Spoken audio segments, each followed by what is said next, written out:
In terms of healthcare, even before this horrific pandemic we are now experiencing, more and more Americans understood that we must move to a Medicare for All single-payer program. During the primary elections, exit polls showed in state after state a strong majority of Democratic primary voters supported a single government health insurance program to replace private insurance. That was true even in states where our campaign did not prevail. And let me just say this. In terms of healthcare, this current horrific crisis that we are now in has exposed for all to see how absurd our current employer-based health insurance system is. The current economic downturn we are experiencing has not only led to a massive loss of jobs, but has also resulted in millions of Americans losing their health insurance.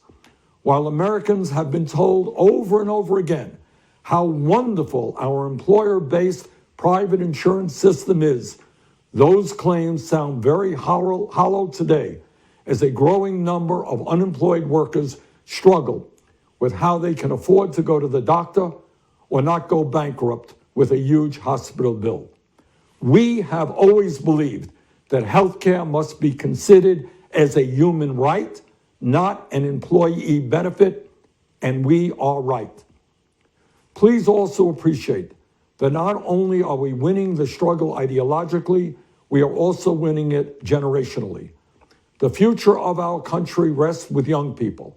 And in state after state, whether we won or whether we lost, the Democratic primaries or caucuses, we received a significant majority of the votes, sometimes an overwhelming majority, from people not only 30 years of age or under, but 50 years of age or younger. In other words, the future of this country is with our ideas. As we are all painfully aware, we now face an unprecedented crisis. Not only are we dealing with a coronavirus pandemic, which is taking the lives of many thousands of our people, we are also dealing with an economic meltdown that has resulted in the loss of millions of jobs. Today, families all across our country face financial hardship unimaginable only a few months ago. And because of the unacceptable levels of income and wealth inequality in our economy, many of our friends and neighbors have little or no savings and are desperately trying to pay their rent or their mortgage or even put food on the table. This reality makes it clear to me that Congress must address this unprecedented crisis in an unprecedented way that protects the health and economic well-being of the working families of our country, not just powerful special interests. As a member of the Democratic leadership in the United States Senate, and as a senator from the state of Vermont, this is something that I intend to intensely be involved in over the next number of months, and that will require an enormous amount of work. Which takes me to the state of our presidential campaign. I wish I could give you better news, but I think you know the truth. And that is that we are now some 300 delegates behind Vice President Biden, and the path toward victory is virtually impossible. So while we are winning the ideological battle, and while we are winning the support of so many young people and working people throughout the country, I have concluded that this battle for the Democratic nomination will not be successful. And so today, I am announcing the suspension of my campaign. Please know that I do not make this decision lightly. In fact, it has been a very difficult and painful decision. Over the past few weeks, Jane and I, in consultation with top staff and many of our prominent supporters, have made an honest assessment of the prospects for victory. If I believed we had a feasible path to the nomination, I would certainly continue the campaign. But it's just not there. I know that there may be some in our movement who disagree with this decision, who would like us to fight on to the last ballot cast at the Democratic Convention. I understand that position.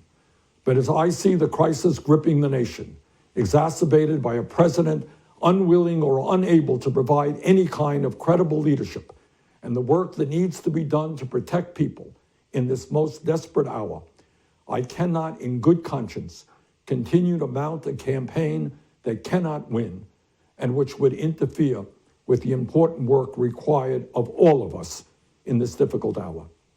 But let me say this very emphatically. As you all know, we have never been just a campaign. We are a grassroots, multiracial, multi-generational movement which has always believed that real change never comes from the top on down, but always from the bottom on up.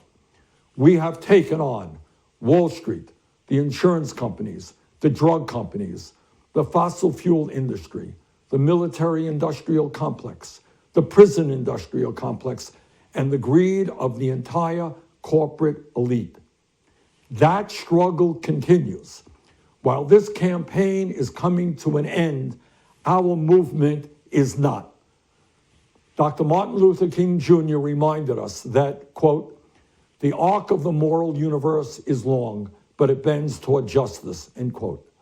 The fight for justice is what our campaign has been about. The fight for justice is what our movement remains about. Today, I congratulate Joe Biden, a very decent man, who I will work with to move our progressive ideas forward. On a practical note, let me also say this. I will stay on the ballot in all remaining states and continue to gather delegates. While Vice President Biden will be the nominee, we must continue working to assemble as many delegates as possible at the Democratic Convention, where we will be able to exert significant influence over the party platform and other functions. Then together, standing united, we will go forward to defeat Donald Trump, the most dangerous president in modern American history. And we will fight to elect strong progressives at every level of government, from Congress to the school board.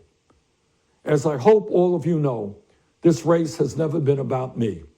I ran for the presidency because I believed that as a president, I could accelerate and institutionalize the progressive changes that we are all building together.